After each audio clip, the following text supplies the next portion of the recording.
Umm ഹാനി റളിയല്ലാഹു തആല അൻഹ,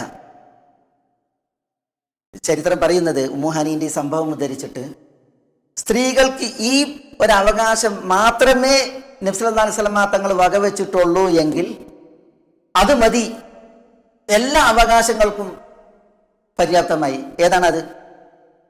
ഉമ്മു ഹാനി റസൂൽ സല്ലല്ലാഹു അലൈഹി വസല്ലം തങ്ങളുടെ അടുക്കലേക്ക് ഓടി വരുന്നുണ്ട്. ഈ മക്കം ഫതഹിന്റെ ആ ഒരു ഏറ്റവും രൂക്ഷമായ അല്ലെങ്കിൽ അതിൻ്റെ ഏറ്റവും ഒരു തീക്ഷ്ണമായ സാഹചര്യത്തിൽ അലി റളിയല്ലാഹു തആല അൻഹു ഉമ്മു ഹാനിന്റെ വീട്ടിലേക്ക് വാളേറ്റ് പാഞ്ഞു വരണം. അപ്പൊ ഉമ്മു ഹാനിന്റെ വീട്ടിൽ അവരുടെ ഭർത്താവ് ഹുബൈറ ഇബ്നു അബി വഹബ് അൽ മഖ്സൂമിയുടെ ബന്ധുക്കൾ രണ്ടാൾ അഭയം തേടിയിട്ടുണ്ട്. നബി സല്ലല്ലാഹു അലൈഹി വസല്ലം തങ്ങളോട് മക്കം ഫതഹിൽ വരെ യുദ്ധത്തിന് ഒരുങ്ങിയവരാണ് ഈ രണ്ടുപേർ. അവർക്ക് ഉമ്മു ഹാനി തൻ്റെ വീട്ടിൽ അവർ അഭയം തേടി വന്നപ്പോൾ അഭയം നൽകി.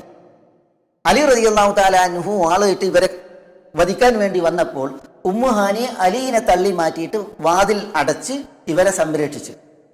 എന്നിട്ട് നബി സല്ലല്ലാഹു അലൈഹി വസല്ലം തങ്ങളുടെ അടുക്കലേക്ക് ഓടി വന്നിട്ട് നബി സല്ലല്ലാഹു അലൈഹി വസല്ലം തങ്ങളോട് പറയുകയാണ്, റസൂലേ, എൻ്റെ ഭർത്താവ് ഹുബൈറയുടെ ബന്ധുക്കൾ രണ്ടുപേർ എൻ്റെ വീട്ടിൽ അഭയം തേടിയിട്ടുണ്ട്, ഞാൻ അവർക്ക് അഭയം നൽകിയിട്ടുണ്ട്.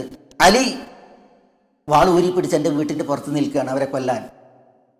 അവിടെയാണ് നബി സല്ലല്ലാഹു അലൈഹി വസല്ലം തങ്ങൾ പറയുന്നത്, ഖദ് അജർനാ മൻ അജർതി യാ ഉമ്മഹാനി വഖദ് അമ്മന്നാ മൻ അമ്മൻതി യാ ഉമ്മഹാനി.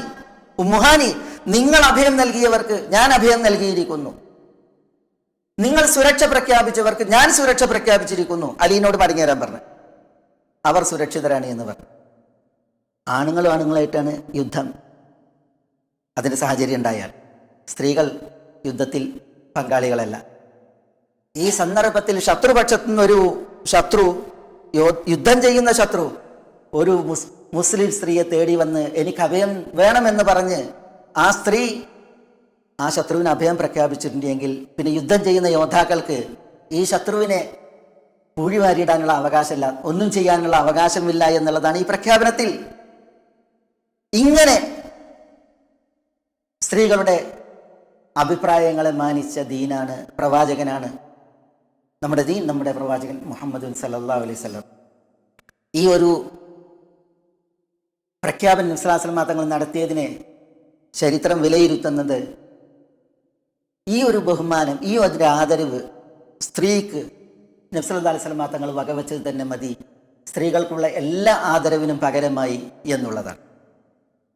ഇതുപോലത്തെ കുറേ ചരിത്രങ്ങൾ നമുക്ക് ഇനി മനസ്സിലാക്കാം. സ്ത്രീകളെ നബി സല്ലല്ലാഹു അലൈഹി വസല്ലം തങ്ങൾ എങ്ങനെ കേട്ടു, എങ്ങനെ അവരെ പരിഗണിച്ചു, അവരുടെ വികാരം എങ്ങനെ മാനിച്ചു എന്നതിൻ്റെ വിഷയത്തിൽ ഉസ്മാൻ ബിൻ മദ്ഊൻ റളിയല്ലാഹു തആല അൻഹു വഫാത്താകുമ്പോൾ, മരണപ്പെടുമ്പോൾ അദ്ദേഹത്തിന് ഖൗല ബിൻത് ഹക്കീമിൽ ഒരു പെൺകുഞ്ഞുണ്ടായിരുന്നു.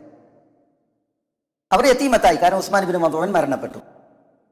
ഉസ്മാൻ ബിൻ മദ്ഊൻ മരണപ്പെട്ടപ്പോൾ ഈ പെൺകുട്ടിയുടെ വിഷയം, ഈ യതീമയുടെ വിഷയം സഹോദരൻ ഖുദാമ ഇബ്നു മദ്ഊനെ ഏൽപ്പിച്ചു. വസിയ്യത്ത് ഓതി, എൻ്റെ കുട്ടിയെ പരിഗണിക്കേണ്ടതും ശ്രദ്ധിക്കേണ്ടതും നീ ആയിരിക്കണം എന്ന് സഹോദരൻ ഖുദാമയെ ഏൽപ്പിച്ചു. അങ്ങനെ ഖുദാമ ഈ യതീമയുടെ കാര്യം പരിഗണിച്ച് പരിലാളിച്ച് അതിനെ വളർത്തി. നമുക്കറിയാം, ഉമർ റളിയല്ലാഹു തആല അൻഹുവിൻ്റെ പെങ്ങൾ സൈനബാണ് ഉസ്മാൻ ബിൻ മദ്ഊന്റെ ഭാര്യ. അപ്പൊ അബ്ദുല്ലാഹി ഇബ്നു ഉമർ ഈ പെൺകുട്ടിയോട് എങ്ങനെയായിരിക്കും? അബ്ദുല്ലാഹി ഇബ്നു ഉമർ റളിയല്ലാഹു തആല അൻഹു ഉസ്മാൻ ബിൻ മദ്ഊന്റെ ഈ പെൺകുട്ടിയെ, ഈ യതീമയെ ഖുദാമ ഇബ്നു മദ്ഊനോട്, തൻ്റെ അമ്മാവനോട് വിവാഹം അന്വേഷിച്ചു. രണ്ടാളും അമ്മാവന്മാരാണ്, ഉസ്മാൻ ബിൻ മദ്ഊൻ, ഖുദാമ ബിൻ മദ്ഊൻ. അപ്പോൾ ആ പരിഗണനയിൽ അമ്മാവൻ്റെ മകളാണ് എന്ന നിലക്ക് കല്യാണം അന്വേഷിച്ചു.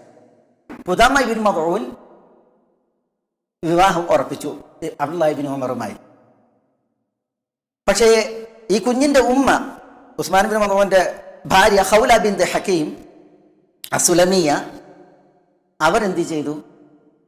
അവരറിയില്ല. അവർക്ക് അൽ മുഗീറ ഇബ്നു ശുഅബ റളിയല്ലാഹു തആല അൻഹു കുറേ സ്വത്ത് നൽകി കുട്ടിക്കുള്ള മഹർ എന്ന നിലക്ക്. എന്നിട്ട് മുഗീറ ഇബ്നു ശുഅബ ഖൗല ബിൻത് ഹക്കീമിനോട് ഈ കുഞ്ഞിനെ വിവാഹം അന്വേഷിച്ച് അത് പ്രശ്നത്തിൽ കലാശിച്ചു. കാരണം അബ്ദുല്ലാഹി ഇബ്നു ഉമർ വാക്കറിഞ്ഞുറപ്പിച്ചതാണ്. പക്ഷേ മുഗീറ ഇബ്നു ശുഅബ ഉമ്മക്ക് പൈസ നൽകിയിട്ട് അവരും വിവാഹം അന്വേഷിച്ചു, അദ്ദേഹം വിവാഹം അന്വേഷിച്ചു. ഇവിടെ വിഷയം ഇനി കുഞ്ഞാരെ തീരുമാനിക്കുമെന്നുള്ളതാണ്.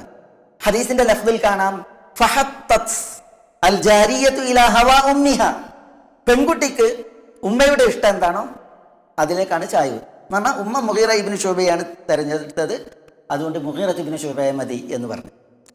അബ്ദുല്ലാഹി ഇബ്നു ഉമർ റളിയല്ലാഹു തആല അൻഹു തങ്ങളുടെ സവിധത്തിൽ വന്നു, ഈ കേസ് തിരുസവിധത്തിലേക്ക് ഉയർത്തി.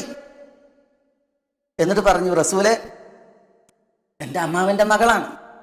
ഖുദാമ സംസാരിച്ചു, റസൂലെ, ഉസ്മാൻ ബിൻ മദ്ഊൻ മരിക്കുന്നതിന് മുമ്പ് എന്നോട് വസിയത്ത് ചെയ്തതാണ്, എന്നെ ഏൽപ്പിച്ചതാണ്. അതുകൊണ്ട് ആ വസിയത്ത് പ്രകാരമാണ് ഞാൻ ഇബ്നു ഉമറിനെ കല്യാണം കഴിച്ചത്, അബ്ദുല്ലാഹി ഇബ്നു ഉമറിന് വിവാഹം നടത്താൻ സമ്മതിച്ചത്. ഞാൻ ഒരു ഫലം ഉഖസ്സിറു ഫീഹാ ഫി സ്വലാഹി വൽ കഫാഅ, ഭർത്താവ് ദീനി നിഷ്ഠയുള്ള ആളാണ്, കുഫുവത്ത ആളുമാണ്, അതിലൊന്നും ഞാനൊരു കുറവും വരുത്തിയിട്ടില്ല. പക്ഷേ കുട്ടി പറയുന്നത് ഉമ്മ തെരഞ്ഞെടുത്തത് മതി എന്നാണ്. എന്താ നബി സല്ലല്ലാഹു അലൈഹി വസല്ലം തങ്ങൾ പറഞ്ഞത്? നബി സല്ലല്ലാഹു അലൈഹി വസല്ലം തങ്ങൾ പറഞ്ഞത് ഹിയ യതീമത്തുൻ ലാ തുൻകഹു ഇല്ലാ ബിഇദ്നിഹാ, യതീമായ പെൺകുട്ടിയാണ്, അവളുടെ സമ്മതമില്ലാതെ അവൾ വിവാഹം കഴിക്കപ്പെടാൻ പാടുള്ളതല്ല എന്നാണ്. അബ്ദുല്ലാഹി ഇബ്നു ഉമർ പറയാണ്, ഫൻതുസിഅത് വല്ലാഹി മിന്നി വഖദ് മലക്തുഹ, ആ പെൺകുട്ടി എന്നിൽ നിന്ന് ഊരിയെടുക്കപ്പെട്ടു, ഞാൻ അവരെ മിൽക്കാക്കിയിരുന്നു. എന്നാണ് അഖദ് കഴിഞ്ഞിട്ടില്ല, വിവാഹം പറഞ്ഞുറപ്പിച്ചിരുന്നു. ഫസവ്വജുഹ ലിൽ മുഗീറ ഇബ്നു ശുഅബ, എന്നിട്ട് അവർ മുഗീറ ഇബ്നു ശുഅബക്ക് ഈ കുട്ടിയെ കല്യാണം കഴിച്ചു കൊടുക്കുകയുണ്ടായി എന്നാണ്. എവിടെ നോക്കൂ നിങ്ങൾ, നബി സല്ലല്ലാഹു അലൈഹി വസല്ലം തങ്ങൾ ഈ ഒരു കേസിൽ വിധി പറഞ്ഞത് എങ്ങനെയാണ്? ഹിയ യതീമത്തുൻ ലാ തുൻകഹ് ഇല്ലാ ബിഇദ്നിഹാ, യതീമയാണ്, അവരുടെ സമ്മതമല്ലാതെ അവരെ കല്യാണം കഴിച്ചു കൊടുക്കാൻ പാടുള്ളതല്ല. അവരുടെ ഹിതം ആരോടൊപ്പം? അവർ തെരഞ്ഞെടുക്കുന്നത് ആരെ? അവർക്ക് ഏൽപ്പിക്കാനാണ് പറയുകയുണ്ടായത് എന്നാണ്.